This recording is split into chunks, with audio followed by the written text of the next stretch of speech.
Welcome to TigerStop. Today we're going to show you how to replace the motor and the belt. When going into boot diagnostics, we first want to make sure that our carriage is not on either end.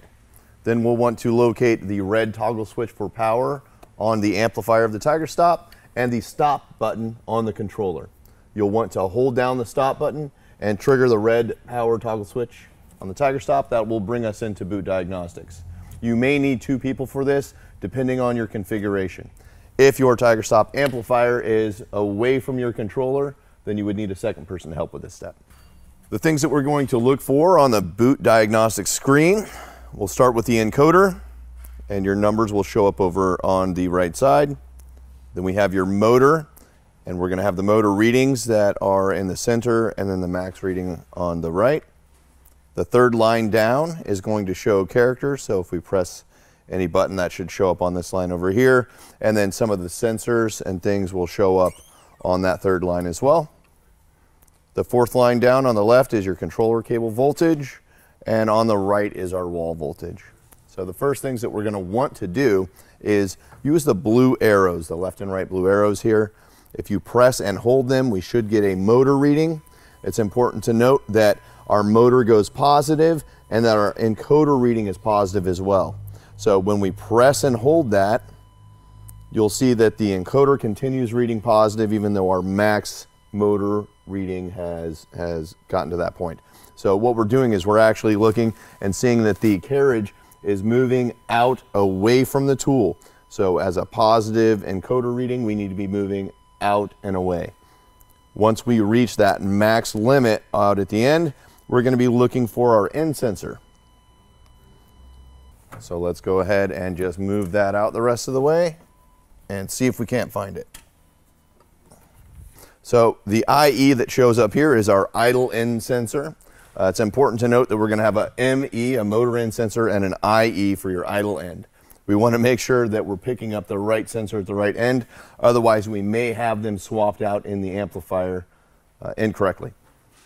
On the third line down, you'll also note that any characters we push, so the left and the right, they're going to show up on the right side over here. So that's another thing to keep note of. Now, you may want to actually record all of the information as you do it. If you're working with our customer service department, they certainly appreciate that. That way, anything that you may miss, they may be able to catch. Okay, so we're moved all the way out towards the end and our IE is showing up. Now we're going to go ahead and use the other arrow. We're going to get our negative motor reading and we're going to start counting down on the encoder. Once we get past the point where we started, we'll actually get a negative encoder reading as well. So now what we're doing is we're actually moving the carriage all of the way in to read the motor end sensor and to make sure that we can get it all the way in. One of the things that you can look for while moving is belt binding. So if you put your belt back in and say you flipped your carriage, it can actually move, no problem, but it's much harder and you can actually feel it when you're pushing against the carriage. So we're all the way in now, we're all the way in past our 0 point actually, and you can see that the motor end sensor has shown up on the screen now. And all that means is that we're now all the way in. So both of our end sensors are working and registering how they're supposed to. So a couple things to note. The DM on the screen here is our dead man. So that's our standard interconnect. And if we trigger the tool or we trigger the rocker arm switch, you'll see that that comes off and on. If that is showing and you do not have that either plugged in or engaged, then you may have an issue that you'll need to look at. So the first thing that you want to do when getting into the amplifier is unplug the power. Very important. We're going to do that, then we're going to unplug our controller cable, our connection for the serial DB9, and lastly we will get our input-output I/O connection and unplug those. So we want to make sure those are all free and clear and that the cables are out of the way so we don't damage those. Next thing we're going to do is pull off the 4 acorn nuts on the back of the amplifier.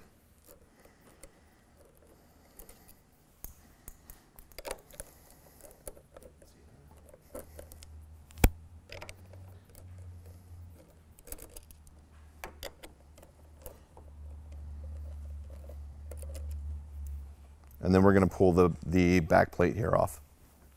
Now it does have a gasket on there that you may need to pry open. Okay, and then once you've got that off, we'll set that aside.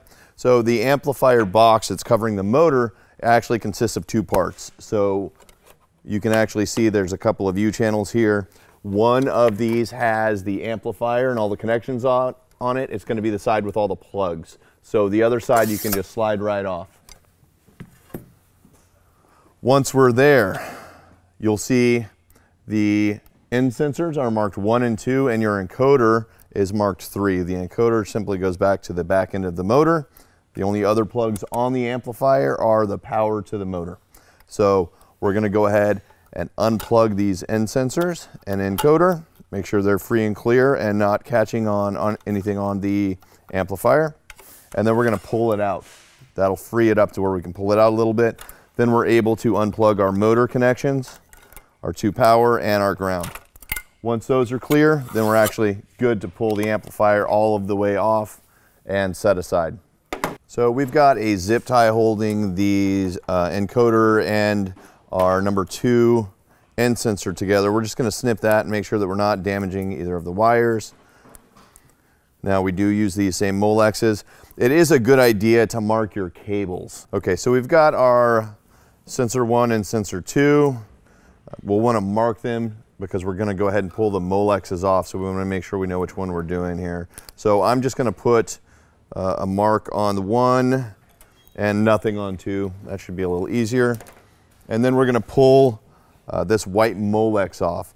To do that, you have to actually press down into these gaps here where the connection is, and then just pull it out. So what I'm going to do is get a very small straight slot screwdriver and some pliers so that I can pull those out pretty easily. I'm going to go with the longer one first. You'll see that 2 different lengths. Typically that's going to be the way that is, so I'm just going to go with the easy one first. So what I'm doing is taking that straight slot screwdriver and pushing into this slot here. You just need to press firmly in there with a small straight slot screwdriver, and then you should be able to pull that out with little to no resistance. And then you just kind of work your way through. Now, do keep in mind the direction and then the colors of the cables that are in there. We're going to want to reverse that as we go back in. So we're just going to pull each of these out. And we have to do this because we're going to be pulling this cable through a small slot on the motor mount. You want to make sure that you're not pulling these out and damaging it, because we will be putting these back in and they are directional. Okay. So there's one. When you're done, you should have all of these connections free, and just kind of make sure that there's no real damage to them, and we should be in good shape. Then you'll want to move on to the next one. Okay, so we're just going to do the same thing and repeat that here.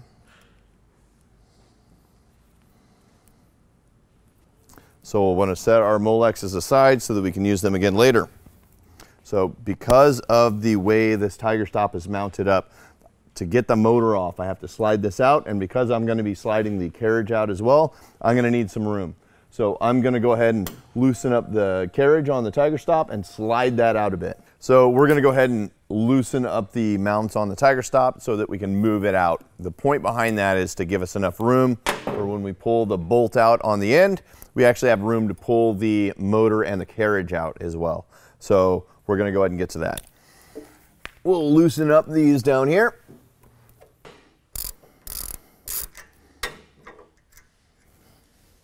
So we're going to pull this out slowly. Now it might catch, and you may have to make adjustments to the T-bolts that are on the bottom, just to make sure that you can continue to slide and make sure they're not catching. So now that that's free a little bit, and we'll have to continue to adjust it and pull the motor out as we pull this back. So we're going to go ahead and loosen up the bolt on the end of the belt. Now you may have to break the sticker back here, and that's okay. That sticker there to show that that had not been done before. And once it has, then we know somebody has changed the belt tension. So you're just going to go ahead and loosen this all the way out and pull this bolt completely out.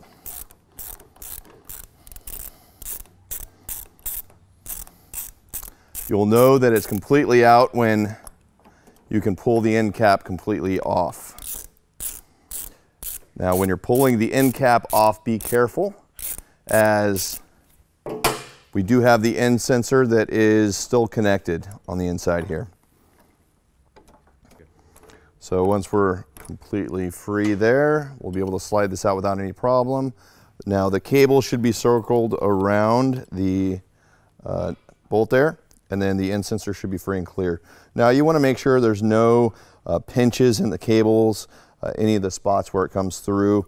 Now the cabling should sit in one of these slots here when it's all the way in. So it should not pinch, but if it does or has, then that could be part of the problem that you're having. So it's going to be very important when it goes back in that we don't have any contact there. If you want to take a look down here as well, not sure if you're going to be able to see that. You can see that our carriage is down here, and when we're tightening this bolt later, we're just pulling the tension on this. That's how we're getting the tension on the belt as that comes out. So we have a prescribed amount that we're going to want to do a certain amount of turns to get the tension that we need on that belt. All right, so we're going to go ahead and loosen up this Allen key bolt that's holding the motor in place. We've already pulled out the Allen key off the end, getting all of the tension off the belt. So now the only thing that's really holding this in place is this motor housing.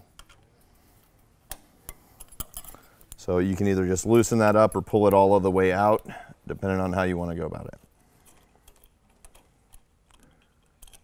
Okay, so once that's loose, you should be able to kind of slide the end out and get a gap here. Now be careful as you go, because we're going to be moving, these cables are going to be going through these holes, and they do have grommets on them, and we just want to make sure that we're not damaging them as we pull this out. So I'm going to go pretty slowly on this part here and make sure that as I move out, I have room.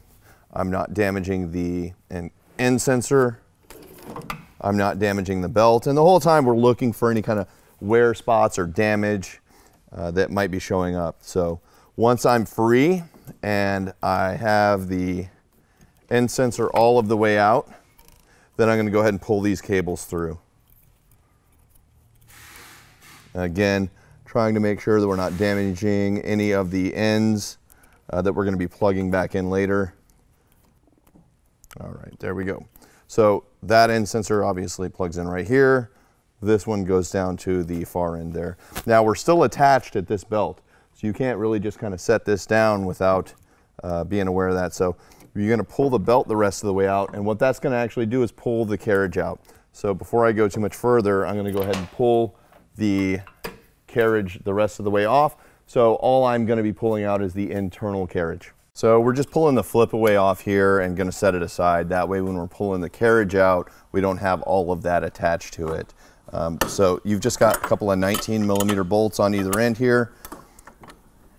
Once you pull one off, you should be able to pull the whole thing through. Now be aware there are two nylon washers that are inset here, and you've got them in between the orange and the silver, and the silver and the orange here. So we want to make sure that we still have those when we're done, because when we put it back, those are very important to making sure everything is able to get tight properly and move the way we want it to.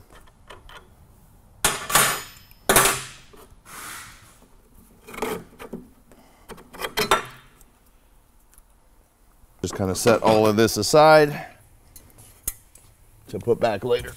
So just making sure that all of our cables are clear still. We're gonna continue sliding this out a bit, and what we're doing now is we're pulling this carriage through, and you'll see on the outside here, this carriage is kind of moving through as we go.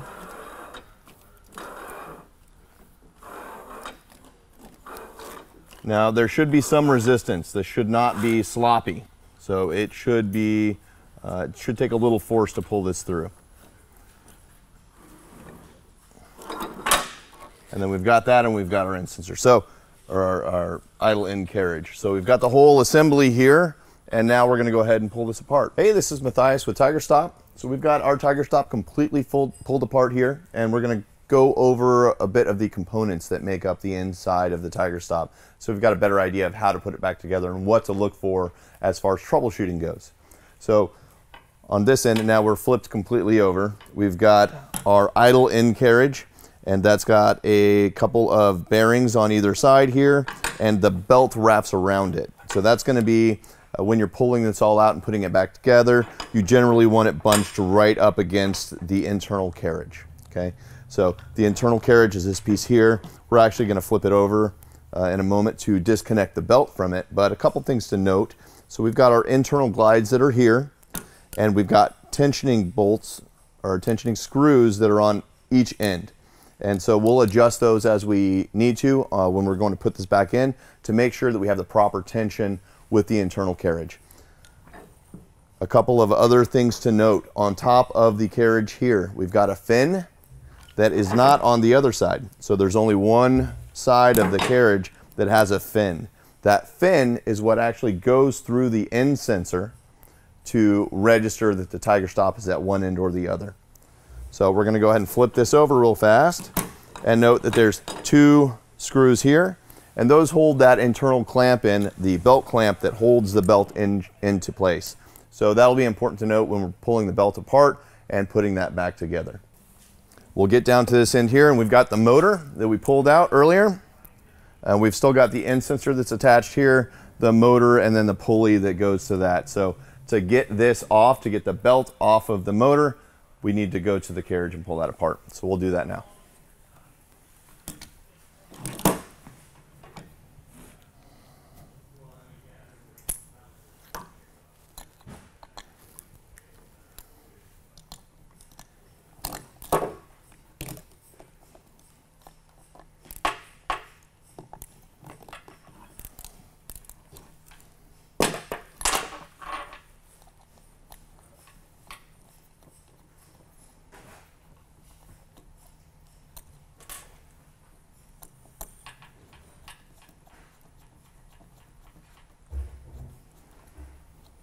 Okay, so once these two are out, once these two screws are out, the belt clamp is going to be free. So what will happen is we'll be able to pull the belt out, and you can see that that's what that screw was going through. And then we'll have that belt clamp here in just a second. And this is the clamp that we had it connected to. And so those just go right into there and pull that, hold that belt in tight.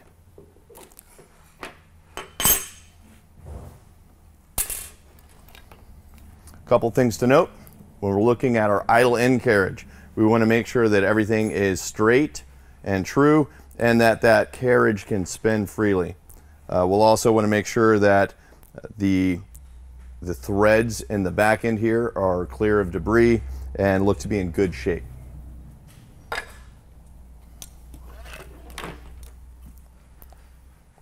With the carriage, we just want to make sure there's no excess wear on the glides that we have here, and really, even if there is a lot of wear, you just want to make sure that it's not uneven, and we can adjust that or fix that by just adjusting the tension on the glides once we put that back in. So just make sure that there's no undue wear there or that anything seems to be broken.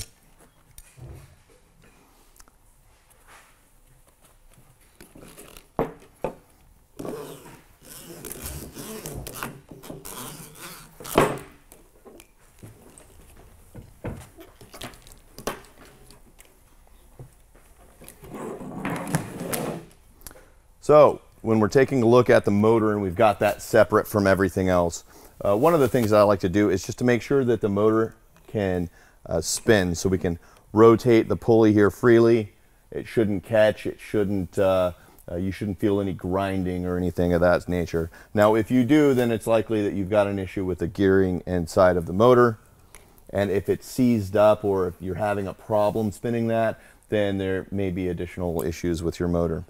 With your motor out all of the way, we can take a look at the encoder as well. So we'll just pop this cover off real quick and show you a little bit of what that looks like. So all we're going to be doing is pulling these two Phillips head screws off to pull the cover. Now you don't want to hit the ones on the outside here because that'll pull the whole assembly off. We're just wanting to pull the cover off so we can take a look at it. And the point behind that is just to make sure that the Mylar disc, the encoder, isn't warped or have any damage there. So once we pull that off, be very careful. You do not want to get any kind of debris or anything on this. So what we're looking at here is the Mylar disc itself and then the reader. So there should be a nice little gap in between, and then we want to spin it. So you want to spin the motor and just make sure that there's no warpage to the Mylar disc, that it's not rubbing up against the side. As long as we're in good shape there, then we should be fine. To replace the encoder, we're going to go ahead and pull the cabling off here for the encoder cable. Okay, so what we're looking at here is the Mylar encoder disc that we have here, and then this is the reader, this brown portion here. So we've unplugged the cabling and we've got everything cleared out. We're just going to go ahead and pull these screws out that are holding the reader in place, and then we're going to very gently pull that out. The key to this, now if you're replacing your encoder, it's not as important, but you want to make sure that you're not really hitting that disc there. So as I'm loosening this final screw up, I am making sure I'm not hitting that edge there, and then very carefully sliding that out. So now we've got the exposed encoder and the way to get this off the end of the motor shaft, and that's the motor shaft that goes through the whole thing, is there's a small Allen screw that's on one side. And so again, we're going to be very careful because I want to keep this encoder. If you're replacing it, it's not as important on this portion here, but you just want to be very careful when you pull that off. You may want to put gloves on or clean your hands as you're grabbing that encoder to pull it out. Okay, so we're going to go ahead and pull this encoder wheel off. We're going to very carefully get that Allen key in there, and that can be pretty tight, so just be careful. And really, once you've loosened it up a little bit, you should be able to just slide that right off.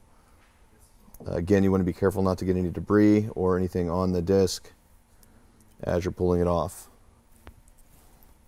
So we're just going to use these to pop this the rest of the way off. Again, be very careful to not damage that disc if you can.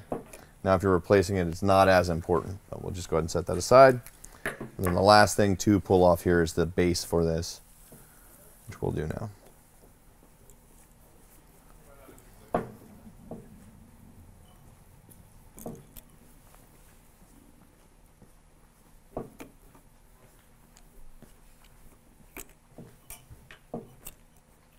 And all of this comes, and we can have replacement parts that come in our new encoder packaging. So we'll be able to open this up and then put everything kind of back on there to make sure that we're everything that we have, that we put this all back together.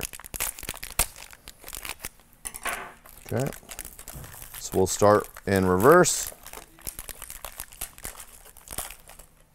So be careful when you're opening up the packaging, as you do have that Mylar disc just sitting kind of in there. So I'm just going to flip this over, keep that inside for now, and then put the base back on. So we're just going to be putting that back into place and getting the new screws on there.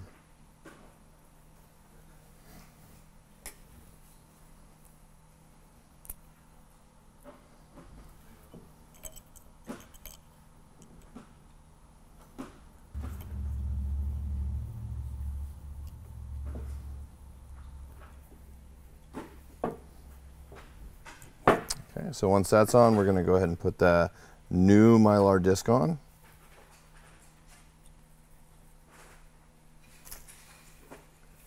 So we'll very carefully slide that into place.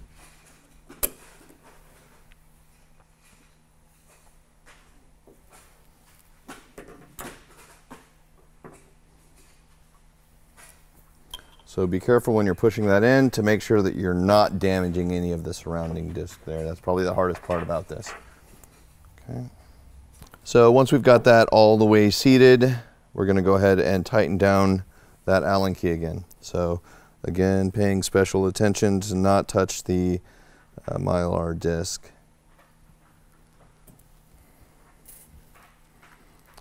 The next part to go on is going to be the reader. Again, that's that brown part that we'd pulled off earlier.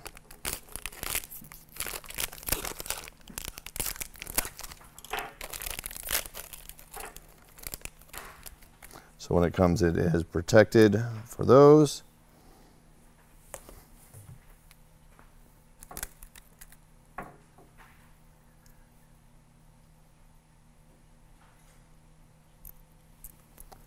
And we're going to be very careful not to hit the edge there as we slide that into place.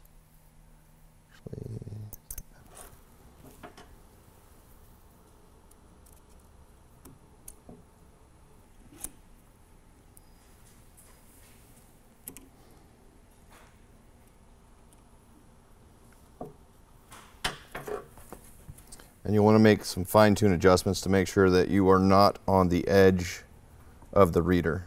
And this is your reader, so what we're trying to do is make sure that when we get this fully in place, before we tighten it down, we're looking down the side here to make sure that as we spin the encoder, that we're not rubbing anywhere. Once we're happy with where that's at, then we're going to go ahead and tighten up the set screw here. And you want to make sure that's good and tight.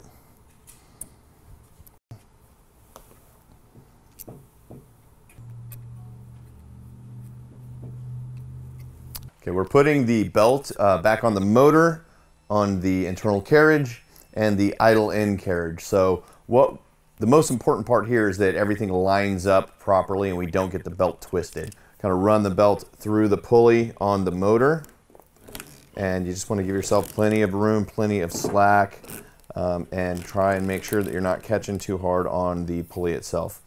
It's also important not to damage the end sensor as well. So we're kind of running that through. Now I want to run enough through to where I've got access to the top of the internal carriage, and that's how I want it to be so I can put the bolts in. So I'm going to run this through the carriage.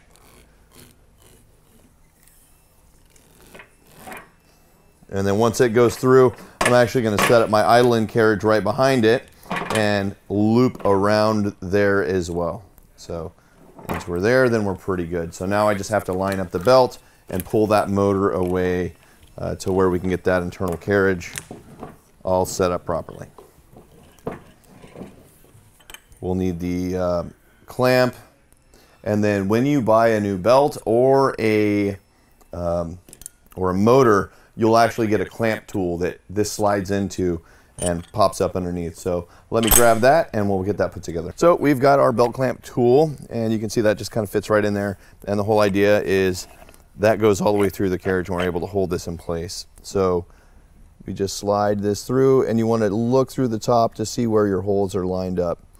That's going to help quite a bit for getting the bolt started. Now, one trick that you can have if you're having problems holding up your belt clamp is just stick something underneath it inside the carriage there just to get it started. And you want to make sure you get both in and started before you tighten them up.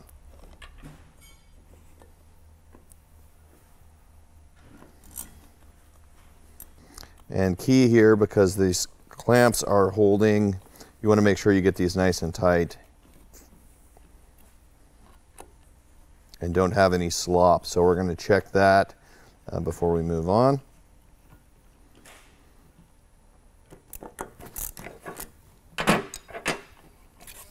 So we're able to pull that out. The clamp is still in there, and we're just going to make sure that that clamp is holding that belt in nice and tight, and we're in good shape.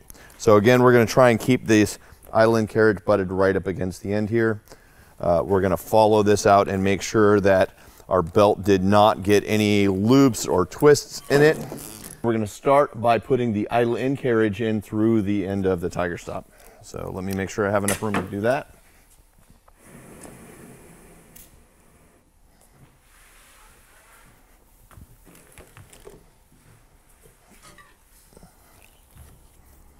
Now, when you're putting your carriage in, again, it's important to note the orientation of your internal carriage. So again, we have the fins that are on the top, and those go through the end sensors. So if we don't have this set up properly, then you're not going to be able to see the end sensors.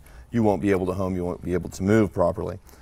Important to note that you've got this opening here, so that's an easy way to figure out if you're oriented correctly. So we're going to go ahead and slide the internal carriage in. And as we go, we're going to check for tension. So once we get the glides started, And all we're looking to do is get them started and make sure that we don't have any play.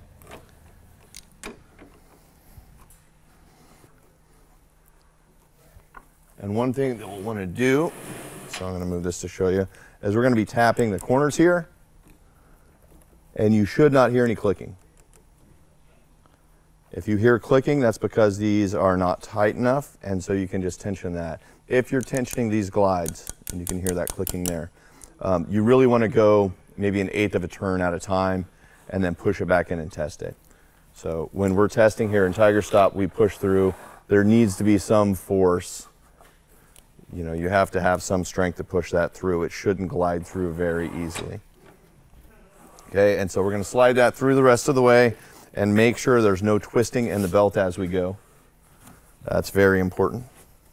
So one thing that I like to do is use a screwdriver to put it through the carriage. That way you're not having to deal with those sharp edges there. And slide that all the way down to the end. As you get further along, you need to be careful because you're going to start binding up on your belt here. So again, we want to make sure that we're not twisted up. There we go. Okay, so we're almost to the point where we can actually start sliding the motor in. We want to make sure that the end sensor is slid into the slot that's cut into the extrusion, and that our belt is on the pulley. Okay, and we'll slide that in slowly. The other things to pay attention to are the end sensor cables that we had. So at this point, we're going to want to slide the cables back through the same slots that we had earlier.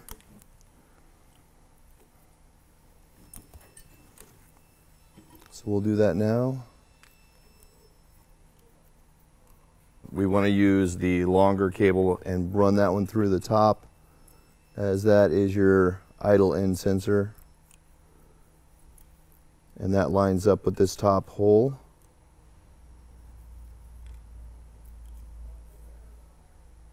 Make sure you're not pinching the cable or damaging those crimped ends. And then we'll run the motor end sensor through that bottom hole.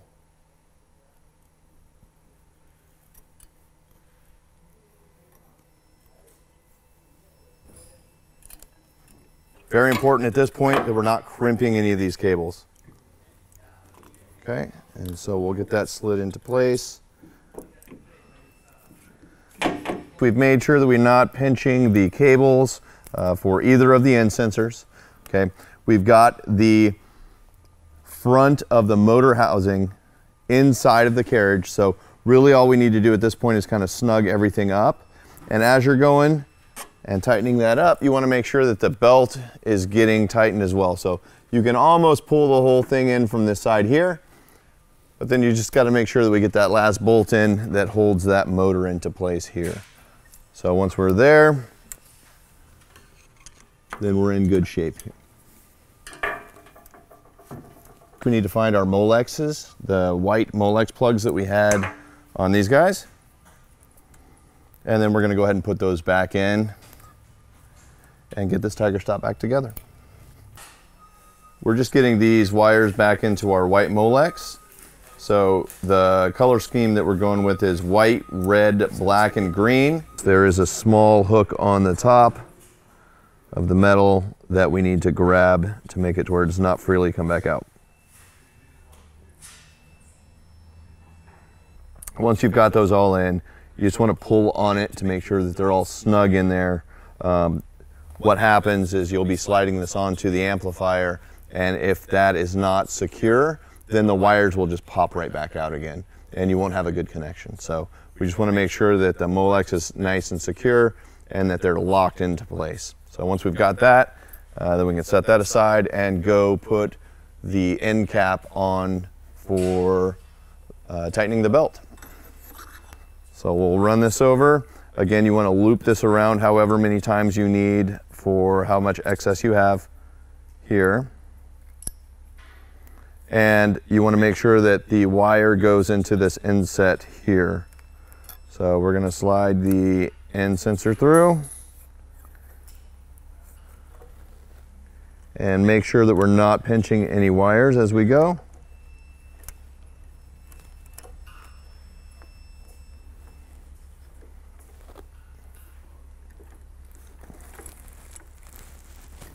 And once we're set, now all we have to do is get the bolt on there to where we can tighten up the belt to get it to the correct tension.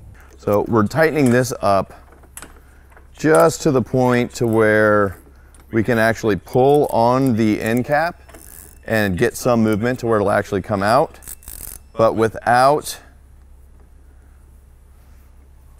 it staying out. We want to be able to pull on it and have it kind of bounce back. So you'll keep testing it as you go. Again, making sure there's no pinching of the cables or wires there. Once we've got it to where there's no play and we can pull it out just a little bit and have it come back, we say about 1/16 of an inch, then we can start counting our turns. So this is a TS06. So we're gonna have to go see how many turns we do for this, and then we'll start counting them out. So we're gonna do 6.5 turns. So we're gonna start down at one point. We're just gonna count. So 1, 2, 3, 4, 5, 6.5. One thing we like to do is go another quarter turn and then bring it back that quarter turn. Okay, so our belt's in good.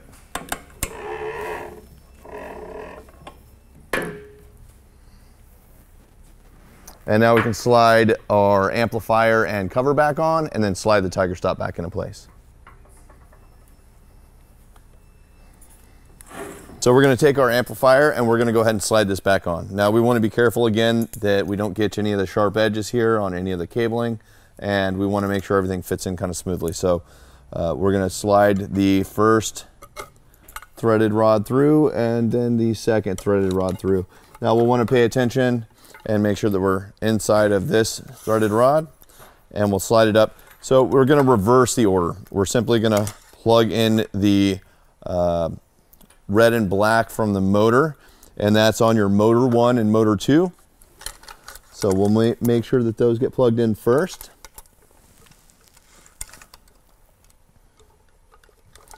And then we're going to plug in our ground on our ground tree.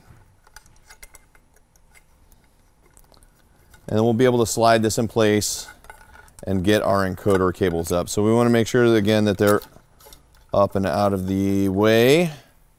And we've got our encoder cable from the motor. We'll slide that on. And then we've got our 1 and 2 end sensors.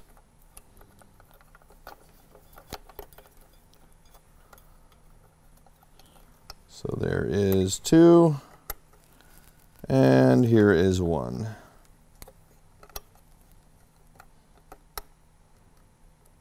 So once we've got those all plugged in and we're good, we're going to get the cover. And again, very important that we don't pinch any cables or run across any of the sharp edges here. So we'll get those first 2 threaded rods in. We'll make sure that we're on the right channel here. And again, very careful that we're not pinching any of the cabling here. So once that's in place, we're not pinching any of the cables, we're good. We can throw that back cover back on. And then just get our acorn nuts back on and tighten that up. Now we can slide it back into place and tighten up our mounting bolts. Thanks for taking the time today to go through our video selection. We hope that it was helpful. If you have any suggestions, please contact us at service@tigerstop.com. Otherwise, have a great day.